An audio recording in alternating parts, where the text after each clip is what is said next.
Hey everyone, welcome to the Current Case Podcast. We're a group of four friends discussing the latest current events as they apply to our everyday lives. From foreign policy to local events, we cover it all as best we can in a manner not restrained by the bias of the big media corporations. We may not always agree with each other on certain topics, but that is what makes it all the more interesting. Being able to sit down and have a civil conversation on even the most controversial topics is a necessity for a better society. Welcome to Season 2, Episode 12, on March 23rd, season finale. Yay! Welcome back, Melvin. How are you doing today? I'm doing alright. How you been? Just so everyone knows, we're not using a voice changer. We're actually storing helium. Yeah, this is awesome. I love this. I love it too.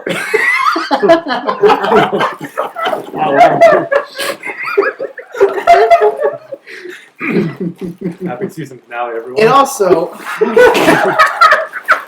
Whoa.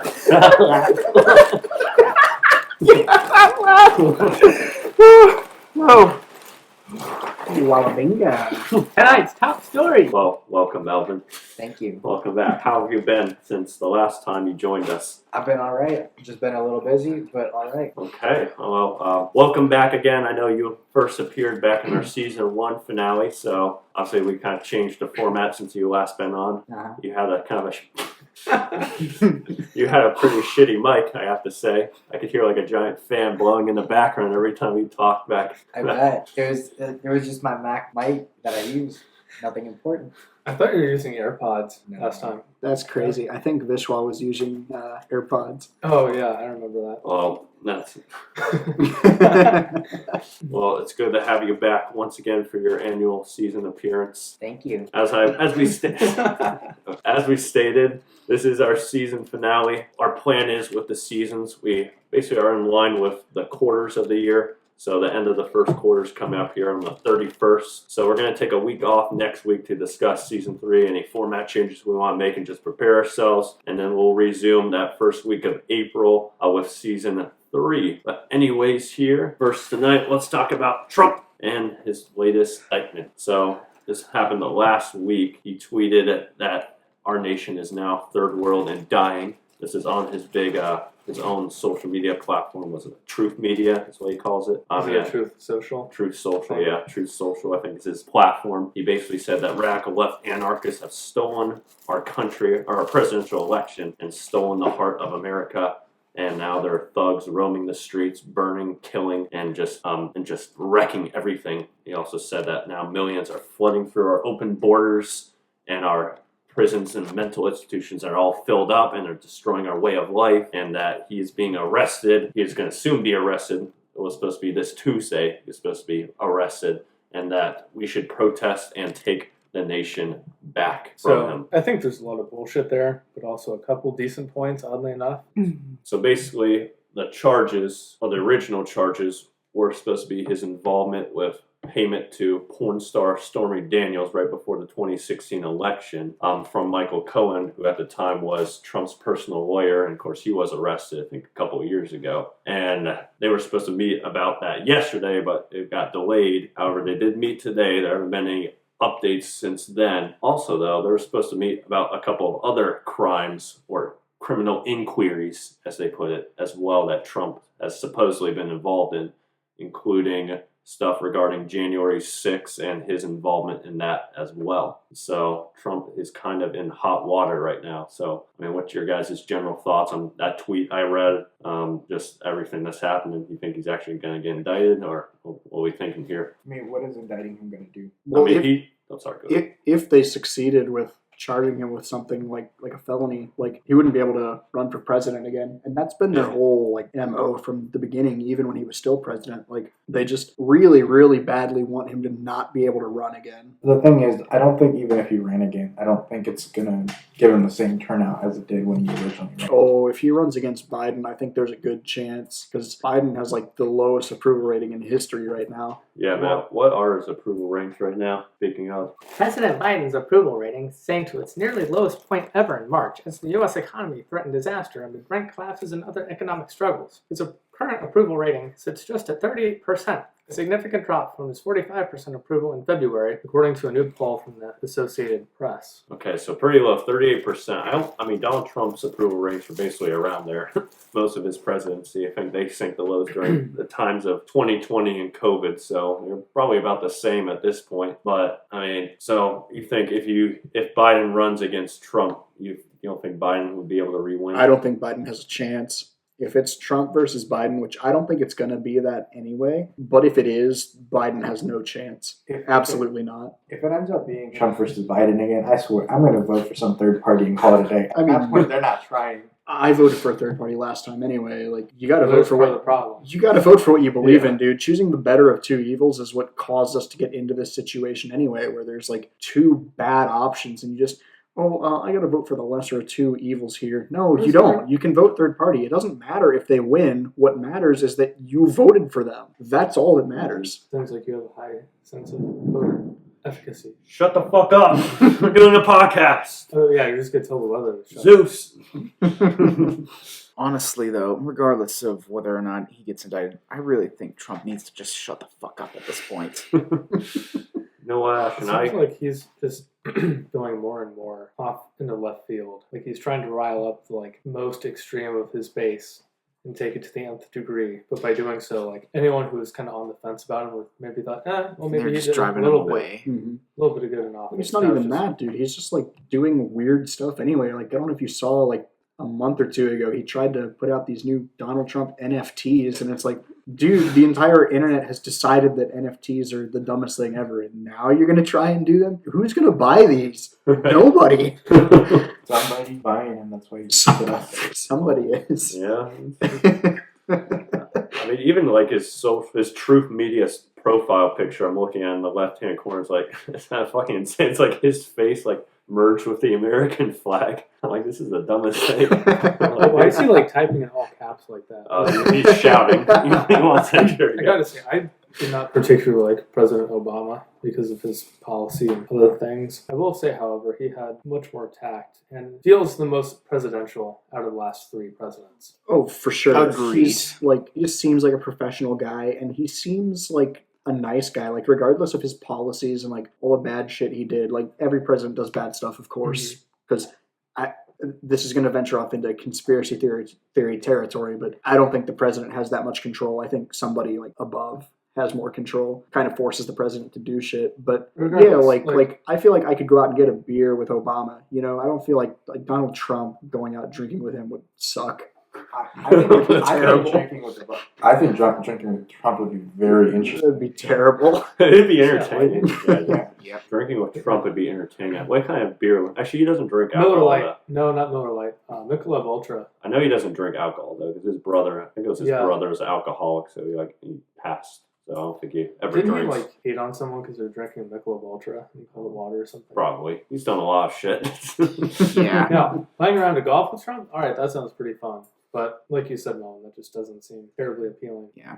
Kind of like I said before, Trump just needs to shut the fuck up at this I'll point. take either one over Biden, though. He'll be saying, Oh, back for in my sure. day, this is where Marianne Sue came from when we went out and picked legumes from the peach trees. And, around this time of year, we did, the thing with, Ford Motor Company and cutting the beach. Back in my day in Vietnam. Yeah, back before I went to Harvard. Excuse me, I'm at high school. Hey, I mean, it's not even an exaggeration. Earth dude. to senile old president. The world has changed since then. It's you listen to the Corn Pop speech, and it's what you just said isn't even an exaggeration. That's how that story goes. It's I used to be a lifeguard at the pool, and the kids would push down my long curly hairs on my legs, and then they pop back up and they turn blonde in the sunlight. And there was this guy, the only white guy that worked at the pool, and this guy threatened me. So this guy cut me off a 6-foot length of chain and told me to go chain whip this guy in the parking lot. And if I don't, then don't come back. And he was right. And that's literally the fucking speech, dude. That's the speech. What the fuck would he mean by this? What was he trying to say? I don't think he himself can say that. Matthew, I have a question for you, because you said earlier that his tweet was kind of insane, but at the same time there are things in there that you agreed with, or you thought, Not what did you say? agreed with. But like for true, I said there are like some factual things that may be construed as true. like what? Border Patrol. Yeah, I was really gonna say, aggressive, really the Jared. border. Like we do have a terribly open border right now, and we do need to. But we all know that the southern border is kind of chaotic. Yeah. Apparently now, since it's becoming an issue, not as much as an issue as it is on the southern border. And the northern border, there's about 70,000 migrants that enter into New York Mm-hmm. because you can fly from Mexico into Canada without certain paperwork, and then they would just jump ship from there. Yeah, I didn't know that. There's basically people in New York are actually getting people from the southern border patrol and placing them up in the north. Now, the whole like legal versus illegal immigration thing, I don't want to get into. But no matter what, our border needs to be secure to prevent third-party actors from coming in and wreaking havoc. Whether that's international spies, people who are looking to do us harm, like terrorists. If our Drug borders trade. if our borders are wide open and anyone can walk through, that's just giving free pass to whatever nation wants to harm us. It's already happening with China flooding our nation with fentanyl. Yeah, That's right. Flooding our nation with spy balloons, fentanyl, and police stations. Oh, don't even get me started on those like fake Oh. CCP police stations in New York and Talking other about places. police stations, you know the lady that was a cop and basically Oh, in Michigan? yeah she's actually she sued someone back, or she's suing the people back or something now. Mm-hmm. I thought that was interesting. That's weird. Huh. I'll have to keep looking into that, following that one. It'll be kind of entertaining to watch, I think. Yep. So what do you think of his last statement? Protests take our nation back. I mean, dude, what's he mean? What did he mean by What that? do you mean Like by that's Yeah, that's You're inside If the he that's means- borderline inciting violence. Yeah. if it's meant to be violent, yeah. So if it's just saying like, hey, you guys can like speak up and make your voices heard, that's one thing. But if he's Right, saying and like that- storm all these places and Right. do it, then yeah, that's And that's kind of where it becomes like a gray area because like we have a legal right to protest peacefully. And he's just saying protest. He did not say like violent or non-violent. However, by adding that little section about retaking our country, that could be construed to mean like take violent action. I'm pretty sure also using speech in a term where you're inciting violence is also illegal, and he could actually get serious trouble for that. And he should, if that's what his intentions were. It's very vague. It's like you can imply that it could mean violence, especially after January 6th, and is still under investigation for his involvement in that. But then again, like zooming out a little bit, look at all the people on the other side who have said, take back your cities, like burning stuff, go do this, go do that, and yet they get off scot-free. So, justice and equality for all, no matter who you are. If you incite violence, you should be punished. Oh, for sure. By the way, it just started raining heavily outside, so apologies if you can hear that. Yeah, we're gonna have to. Yeah, we'll Might try and also fix lose that. power for that. Yeah. Fuck, It's I straight don't- up hailing. I think there's hail. Wow. Oh yeah, it's Is there hail? Yep. I hope that We're doesn't right in the middle dent of my a tornado, car. boys. This is why I love being a homeowner. I have my car in the garage. It's wonderful. I did have a question about protesting, though. So, what do you guys think of like how far can protesting or should protesting go? Because we're seeing like Go look at the French. They know yes, how to do it right. We're seeing what's happening, and literally what's happening in France right now in Paris today. I just saw what was it that one of their town halls were set on fire, and I've seen pictures of Paris where it's just like garbage littering the streets because no one's picking up the garbage anymore because they're all striking over that Macron passing that pension reform back last week. So I understand that's the only way that a lot of people believe that their point's going to be heard. But when you basically destroy government like assets and properties, what you ultimately do is hurt yourself. So that's an issue. And when I believe in protest, I mean just talking, just waving signs and trying to communicate with people without actual violence. I don't think that's enough, honestly. And I'm not saying we should be violent. Like, absolutely not. Like, non-violence is correct. However, I don't think what France is doing is necessarily violent. Destroying government buildings, yes, violent. Striking from your government job, completely non-violent. And yes, that does kind of hurt yourself. However, I think that a lot of people, especially like higher ups within the government and government bootlickers in this country, will say that, oh, you shouldn't do that, man. You're hurting yourself. You're hurting everyone else. Well, yeah, that's kind of the point. Like, it makes your point heard. It makes sure the government hears it and everyone else hears it.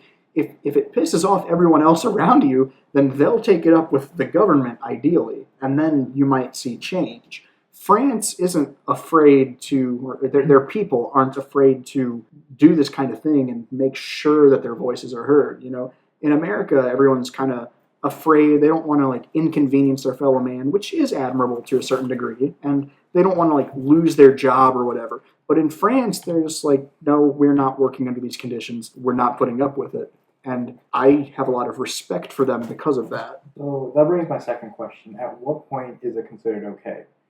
Is it when your group is smaller? Is when it's 20% of your country, 30% of your country, or even less than 5%?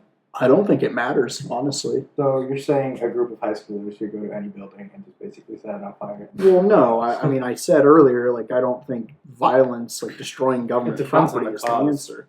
It should only be a True. last resort, though, should it? Yeah, I would say so. So, okay, your stance is confusing me. Sorry. My stance is confusing you? Yes. Well, that's because it's an intricate and complicated. It's not like a black and white, like, this is okay unless this. Like, it has nuance and depth to it, like, again, this goes back to the problem where America in particular, people don't like to think. They just want to say, this is the right answer, everyone else is wrong, and call it a day. Did 1776 have happened, Jared? Okay. Why? Yes or no? No. No? I was kidding. No? Yes. Okay. Why? At what point? What if it's like one dude with a rifle versus the British Army? Is that like good enough? What if it's 5%? What if it's 20%? What if it's 100? No, See where you're like arguing. I'm not saying Cameron's point is wrong. I'm just saying, like, do you think in this instance that France, these citizens are right for setting like this town hall on fire because of the pension reform? Well, no, I don't think setting the town hall on fire is correct. I don't know. I think that they're right to not put up with this, and like government employees are right to strike from their jobs, and that part I think is correct and appropriate. I don't think that setting government property on fire is correct. Why don't the government oppresses you though? So here's my take on this. Citizens are always greater than the government, right? I would agree with that, yes. So essentially, strike and protest until whatever the citizens want take into effect. Because if everyone wants it, no matter how divided we all are, usually means it's the right thing to do. And so therefore, you can kind of ascertain that because so many people agree with this, if there's just a few powerful ones who don't want it, they're probably on the wrong side. And so that can be kind of a litmus test for who is in the right. I kind of agree and kind of disagree on that. So do you disagree? So basically, I'm from a specific place in India, basically, that has strikes go on like every so often. It's because it's people rule, government just serves, right? So in a situation where you believe that citizens are basically control the government, and when strikes happen so often, eventually it'll hurt the economy. Well, that happens there. And the second part about it is schools. So a lot of the kids actually don't go to school for a third of the year just because there's strikes. So they have to make up classes on weekends or during the summer, during the normal holidays and stuff like that. Well, I'm not saying it should be prolonged or anything like that. I'm saying, like, if you're going to protest, then make it strong, make it fast, and get your point across like they do in France. Well, that's the issue. That's how it starts originally, and then it gets slowly. That's how it originally started with the strikes and protests. But notice that kind of step into the waters of, but it's for the children. I'm convinced that you could tell any group of people that your cause is for the children, like, you should do this or you shouldn't do this because it's for the children, and people will just like eat it up, which I don't know if I buy that. I don't think I agree with that train of logic necessarily. I mean, that logic depends on the situation. I'm not really familiar with the specific situation in France, but it's just the general ideology of protesting, and then that kind of ideology is just from my understanding. If it happens often and gets into a large enough crowd, what eventually happens is political leaders would actually use that as an opportunity to stake claims to specific rallies and events. It eventually becomes more of a political thing than an actual... All I'm saying is that we had a lot less bullshit when politicians got tarred and feathered.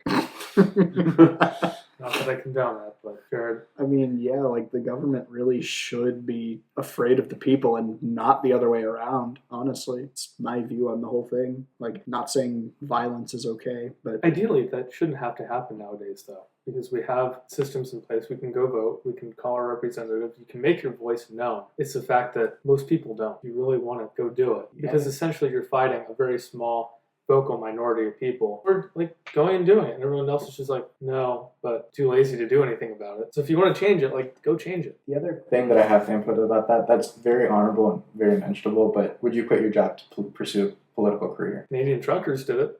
Yeah, they did. And had they had some more backbone, I'm pretty sure the rail workers would have done so. Mm-hmm. Well, I guess the rail workers were essentially forced in. They're like, can't go They on did strike their or best. fight. They tried, but when you give the government so much power as we the people have, then that's where we have issues like what happened with our rail workers here, where it's like they can't do anything. And that's how the government gets you. You're depending on your job security, so you can't fight back. It's not a good situation to be in. Okay, here's another crazy question. What'd you think of the Floyd protests back in 2020? Listen. I don't know. That's a really loaded question, I would say. Come on. I don't think that's an appropriate political topic. I mean, They protesting against a system they thought was unjust. Police thought, hey, there's been instances of brutality, especially what happened with Floyd. So weren't they justified? well, in protesting what they thought was wrong, yes. In burning down and destroying Minneapolis, not a chance in hell. Absolutely not. I would certainly say it was an overreaction, what actually happened. Part of the issue with the entire situation at that time period was people also misused it. So I believe in the actual original cause, but I don't believe what it eventually became. Kind of. Okay, Melvin, that's a pretty fair statement. Actually, one where I agree with you there. I agree with the original behind-the-scenes protest, keeping it peaceful, but burning down, as you said, Minneapolis, burning down, looting, destroying cities. That's where the message gets lost. And obviously, I think a lot of people, as been mentioned, a lot of people were just there to take advantage of the situation, of the chaos, basically. Like, they weren't actually there to protest the movement. And this isn't unique to that one particular protest. Like, that seems to happen whenever you have a large group. Oh, absolutely. I was just about to mention, like, people will say, they'll look at these Minneapolis protests and they'll say, oh, well, the actual protesters weren't looting and destroying things. That was just opportunists who wanted to vandalize anyway. They just took the opportunity. But when you look at any conservative-based protest, like January 6th, suddenly it's not opportunists taking advantage of the situation. That's what those people actually believe in doing. And I just don't get why the media reports on it like that. It aggravates me, you know? It seems like the reporting is completely skewed on these issues. But wasn't the mob moving into, I mean, there's always arguments, hey, they've been let in, though. So it's like January 6th is still a very... So the question that I have about January 6th is people keep saying that everyone stormed in. It's Washington, D.C. Why wasn't there better precaution in place? That's an excellent question, Melvin. If you actually look at some of the videos, this QAnon shaman guy was basically let in through locked doors and like led around and escorted around by Capitol Police officers. And yet he's still in jail for nothing, basically. Like, he didn't commit any crime. They haven't figured out what to charge him with. And it's like, you cannot hold somebody in jail for 2 years without a trial, without like telling us what crime he's committed, especially when videos surface of Capitol Police officers just leading the guy around through rooms. Like, not to mention, these are public government buildings. Like, you can go inside of them. They're not off limits. So this whole thing to me is just absurd. It's fishy. It doesn't add up to me. I've always heard, like, kind of the counterpoint I always hear the right say in terms of, like, January 6th, they say, hey, we get labeled as basically terrorists inciting to overthrow the government, while the Floyd protesters were mostly peaceful protesters who were peacefully burning down buildings and looting stores. Which, okay, I mean, I think that does have some merit as well. I'm not sure, like I said, I completely agree with each side there, but I see some of the points from the right side at least. See, that's the thing. Like, you and I were able to look at it and see both sides of it and agree. But to the general population, and especially to the mainstream media, it's like, you're not allowed to do that. Like, you have to believe one or the other, and that's it. And that's at the root of most of this country's problems, I would argue. I fucking agree. These bipartisan politics have gotten out of hand. This country believes everything is black and white when in reality most stuff is gray. Agreed. Completely agreed. Exactly, Melvin. Yes. People need to start learning this sort of thing called nuance. What's nuance? Good one, Jared. Thanks. What With these French protests, I mean, Macron did say yesterday that he is, well, at first he was like, you think I'm happy that I pushed this pension reform on you guys? And he was like, I don't regret it. No way. There's He no literally did way, that. dude. That He can't said be that. real. No way. Guillotine time. Based? I mean, isn't he from the land of guillotines where they just start chopping off people's heads? I'm like, dude, that's not going to calm down your population. No way, I dude. hope they get this stuff sorted before I go to France. You're going there like end of April, right? At some point in the next couple months, yes. Oh no, you're going to be protesting with them. No. I don't think that's allowed. The embassy does not condone that. Dang. All right, well, if anyone else is ready to transition a little bit. All right, let's go ahead. One other thing I just wanted to point out tonight before Melvin, you can take the floor. I just kind of wanted to point out what I've noticed. I've said it, I don't think I've said it on air before. I know I've just said it generally. Just the giant cultural shift, like in 2020 and just what we're living in today. I've said previously that I think like these COVID shutdowns, like 2020 itself was our generation's 9/11. Like 9/11 after, like it basically spelled the end of the innocent 90s. That's when we got involved into our various wars on terror, higher stakes security. I feel like our globalization has increased significantly. Our involvement in global affairs, I should say, increased significantly after 9/11. And I think society itself after COVID has just kind of, I don't know, it's been all over the place. I don't know if you guys have noticed that as well, but the lockdowns, the mental health decline following the lockdowns, the rise of mass shootings, and just... What about the rise in social media use? And that too. I'll say I think that also has to play a big part, but... I want to talk about what I've done for the past week at this point. Okay. So, like, I checked my screen time a couple weeks ago, right? And it was at, like, anywhere between 7.5 hours and, like, 8 hours and 20 minutes a day. That doesn't seem very outrageous, because I'm sure a lot of people's screen time looks like that. But when you think about it, it's like, really?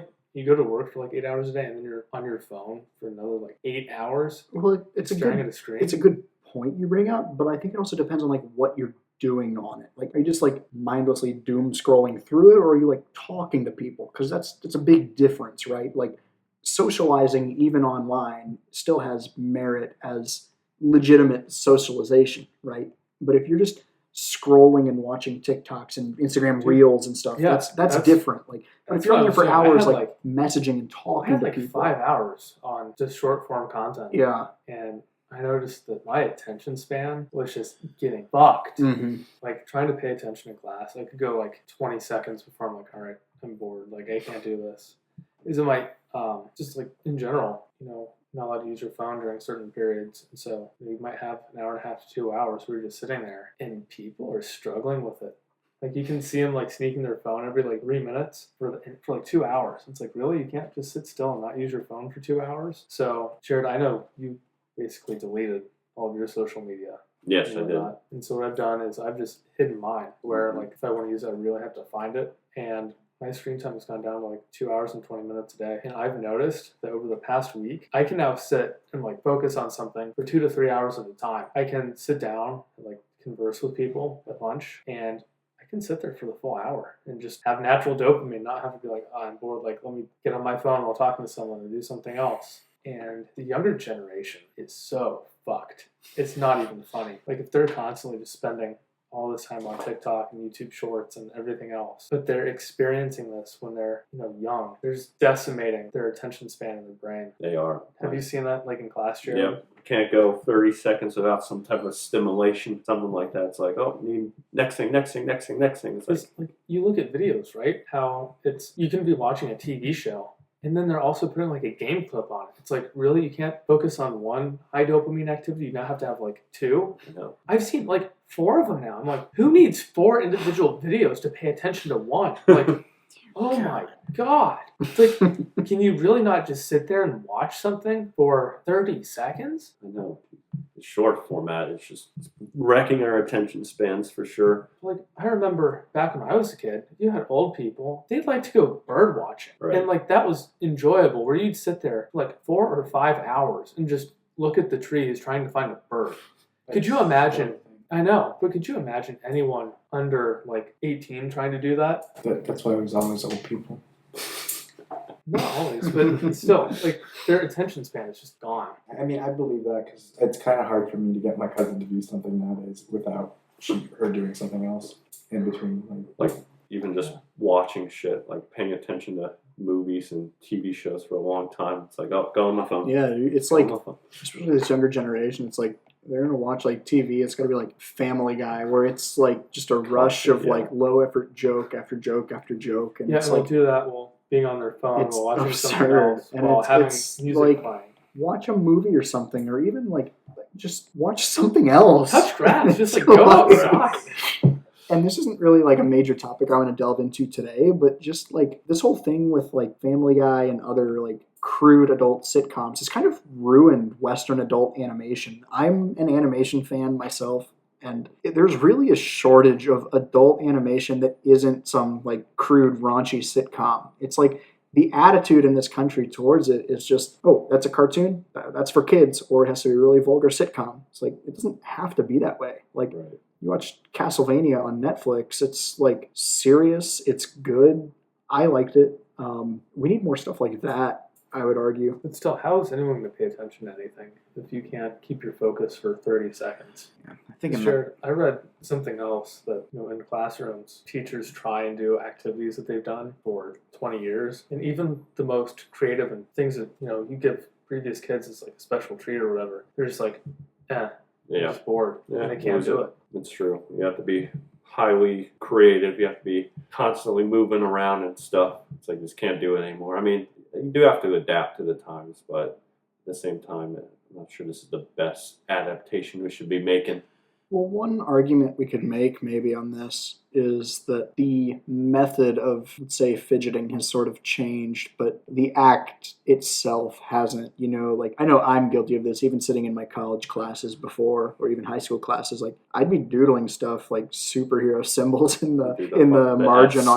on my notebook, and it's Well, like, that's fine because you're paying attention to it. You're able to sit there and doodle for the duration of the class. You can keep your attention in one specific spot and maintain that concentration. These kids, they're like 30 seconds on one app, next 30 seconds on this app, 15 seconds on this app, and they're task switching, and they can't maintain their attention for any length of time on one specific thing. That's the issue. It's like when we were kids, yeah, we'd be like off in La La Land, or like playing at a park or something else, but we were playing pretend, and we would be doing that for hours on end. We're maintaining that focus. Nowadays, it just doesn't seem to be occurring. Maybe what they need is more stimulating material. Just give them harder stuff or multiple stuff at the same time. Just overload them, and eventually they'll start working on one or two. I don't know.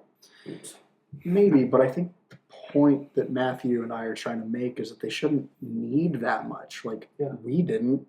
I don't. This No, there's new generation always should. The argument that like, oh yeah, well that's what your parents said and your grandparents said. Well, yes and no. The flip side of this argument is we're not saying kids these days won't know how to erase the chalk from a chalkboard without getting their pants dirty. Like they said in the 1800s when they switched over to paper. Like, yes, things change. I think we can all agree on that and see the utility in it. But no matter what, the kids were still paying attention, whether it's like paper, blackboard, an iPad. Doesn't particularly matter. It's the social media and the dopamine hacking that is just destroying their brains. Not all evolution is good evolution. Too much. Yeah, and also, I think it also kind of gives rise to another sort of related phenomenon called hypernormalization. It's basically, in short, it's basically where you take some very complex, highly nuanced topic and you try to simplify it down and so you can say it into a sentence, even if what you're talking about is at the end of that process is completely wrong. That's another problem that I've been seeing happen a lot. Yeah, and I'd say there's a right way to do it and a wrong way to do it. And what you've just described is like absolutely the wrong way to do it, and that's by far what most people are doing. However, there is a good way to do it, I think. Like, my general litmus test for if a person is really, really knowledgeable at something, my general litmus test for if somebody is really, really knowledgeable about something is if they're able to accurately describe it in simple terms to the layman. You know what I mean? All right, well, how's about we run that test right now? Right. tell me something. Ask me something you think I might be knowledgeable about. Well, I know you're really knowledgeable about military stuff. Just shoot, like, describe. I don't know. Just describe something. I think what you're getting at is like it seems like more and more young people just don't know how to think deeply. It's like they don't have time just to sit there for like 2 hours and be bored and like reason through things without being told how to reason through. Because they don't have the time to sit there and be like, I wonder why the sky is blue. Why like our lead screen? They're like, why is the sky blue? Because of the oxygen in the atmosphere. It's like they have Google and they can Google everything. Which information is wonderful to have, but you have to learn how to like just sit there and ponder. Right. I mean, I think with going back to like my 2020 argument that, I mean, social media has been there. It's definitely a problem before 2020. I think it was accelerated because obviously we were all isolated. The only choice we had to socialize really was just through social media at that point. And once things started to normalize, it's like hard to go back because you get addicted to social media easily. And it's like, I think what actually happened during the COVID time period is I think it just sped up everything instead of just sped up our issues basically. Yeah. So instead of there was a lot of issues that won in like everything, but all those issues just got faster and sped up. So all the companies that were on like the brink of closing down, COVID hit, they all closed down. Jobs, well, you either had a job or you didn't. That sped up. Right. And then work, school, all that kind of stuff. The way of learning stuff and teaching stuff was you either knew how to teach, you knew how to learn, and you didn't. It just sped up. Yeah. Everything just sped up so fast. And I recently heard that some kids are young children, their brains aged over the time period of like about 5 years or something for like every year that they were in COVID or something like that. Wow. Yeah, I completely agree with you, Melvin. I think it did like shine a giant, like this magnifying glass on our issues. And it's like, oh, here it is. It's the big catalyst. And even our geopolitical tensions, I think, is a symptom of everything that happened in 2020. The new Iron Curtain has descended, essentially. Agreed. China's been trying to cover its ass for its colossal failure of trying to contain the COVID policy, which is also starting to wake all of us up to the fact that, hey, these guys are not trustworthy. Maybe we shouldn't be doing business with them. Fucking dickheads. Speaking of dickheads, our dickheads in Capitol Hill are still kicking around the TikTok ban. They're going to ruin my first quarter prediction, fuckers. Well, they met with the dude today, the CEO. He's like, and he said that China is not going to sell. What do you mean? TikTok, very good, very human. Very not spying. They're like China is not going to sell the company. So hopefully that is it. Hopefully they're like, okay, since China's not going to sell, fuck off, it's banned, and that's it. And now it's probably going to be the second quarter. So way to ruin that. It's bullshit. It's probably going to take a bit for Congress to ban something, just because one, it's a popular media platform, and two, whatever TikTok is in the next generation, just to piss off an entire generation, they're not going to be in power when that generation comes to term. True. I'm not going to go too deep into it. We've talked about TikTok and the ban already, but I just saw that today. I was like, oh my god, this guy. Also, the boomers in Congress don't understand it either. They're like, what's a TikTok? What do you mean? You have 30-second videos? What? They were so confused the whole time. Like, I don't think they could comprehend what exactly it was in the first place. No wonder why it takes them ages to do anything. True. When is Congress going to stop being a retirement home? That's what I want to know. Not soon enough, I'll tell you that much. All right, we'll transition here to some happier stuff. Video game news, go quickly, probably 10 minutes limit to. All right, so Melvin, I know you've been reading something pretty interesting recently about a drug. Was it Mounjaro? Mounjaro. I saw it was approved back in 2022, May last year. So. Yep. So the thing is, this drug basically is really useful for people who have type 2 diabetes, for people who are overweight or obese, have situations or conditions such as metabolic syndrome, obesity, hypertension, type 2 diabetes, and dyslipidemia, which is basically this drug is also referred to as sometimes a miracle drug because it cures a lot of the most ailments and illnesses that we have right now, with the fact that most of our issues are related to our body weight and the fat content in it. Mm-hmm. So there's also a lot of cancers that people predict that could be cured from this, just for the fact that a lot of the issues or creation of these cancers are a result of our bad habits and diet. Now, the side effects for this drug are very small. It's just nausea, diarrhea, constipation, and vomiting. That's like, it sounds horrible, but it's not often for a diet. Side effects are not often. Mhm. So most of the time is not that bad. And then what it does is basically when it got tested clinically, about 22.5% of your body weight gets decreased within a 72-month period or Mhm. 72 weeks period. That's a lot of weight that's being lost within that time period. And then it's a GLP-1 and a GIP drug, Yeah. unlike the Ozempic and Wegovy, which is basically just a GLP-1 drug. Huh. How come we don't hear about it more? Because this last over Well, 'cause- almost a year now. I honestly believe it's just something to do with big pharma companies just not wanting people to know about it, because honestly speaking, that would mean that a lot of people have hypertension, which is like, well, there's an entire drug market out there for hypertension. Right. Type 2 diabetes, there's an entire industry for diabetic medications and insulin. And then obesity, hell, there's like an entire market for fake drugs out there that just sell weight loss plans and all that other stuff. Well, I'll have to keep an eye, like, see if we hear more about it. Because, yeah, even before you mentioned it, I was like, wait, what's that? I didn't hear anything about it. Yep. Wow. Well then, I guess since nobody else seems to be willing to do it, spread the word, ladies and gentlemen. Mounjaro. Okay. All right. Well, last couple minutes here. So, games we've been playing as we wrap things up. We've been playing Sons of the Forest. I've been kind of hesitant about early access Steam games right after DayZ and the failure of that.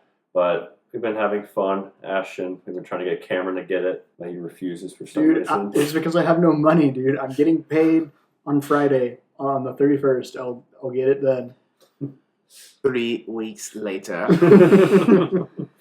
But yeah, Sons of the Forest, it definitely gives me a interesting sort of hybrid Minecraft, DayZ survival type vibe. I'm going to try to play a lot more here. Yeah, Matt and I actually were playing earlier today before we made our way over. Yeah, it's a lot of fun.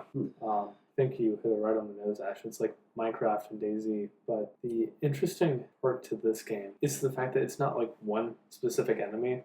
You have 3 different kinds that are so different in the way they interact and fight, right? And then you're never really safe in the game.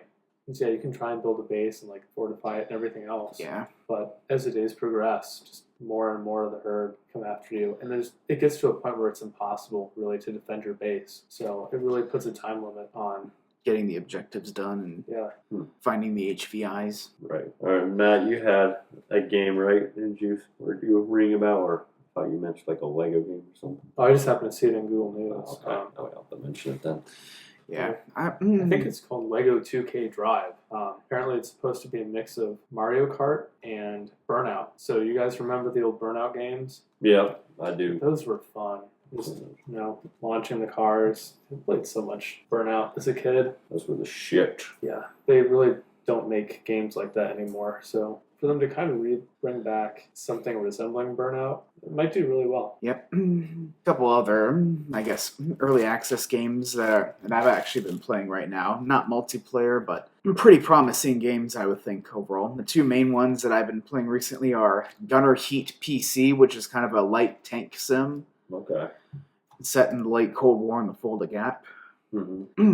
I found it pretty enjoyable. It can even get pretty tense as you're staring down on several T-72s in your Abrams, and you can hear the sheer panic in the crew voice as they're trying to tell you, traverse right, get this target, load faster. I'll have to show you some gameplay of that sometime. But also, there's this other game that I've seen that I'm contemplating getting called Project Gunship, which is basically an AC-130 simulator. Ooh, that'll be fun. Yeah, actually, I think I should say this properly. Hold on. Enemy AC-130 above! Damn, good. Zam. Damn. Wallabinga. Well, bingo. Enemy AC-130 above! Good enough. All right, well, with that being said, we'll wrap things up today. So, as always, thank you guys for joining us. We'll be back in a week, in the first week of April. Yep, be sure to tune in for season 3. Yeah. For our next episode. Thank you. Like, subscribe, share it with your friends. Yes, favorite on Spotify. Thank you, Melvin, for joining us again. It's good to have you. Thank you. Melvin, you're like, fuck this place. Yeah, that's as rare as your appearances are on this podcast. He only comes here for the season finales. Best guess for last. Definitely. Oh yeah, brother. Cheers from Iraq. Alright. I All right. think with that, I'll see you all in the next season. See ya. Bye.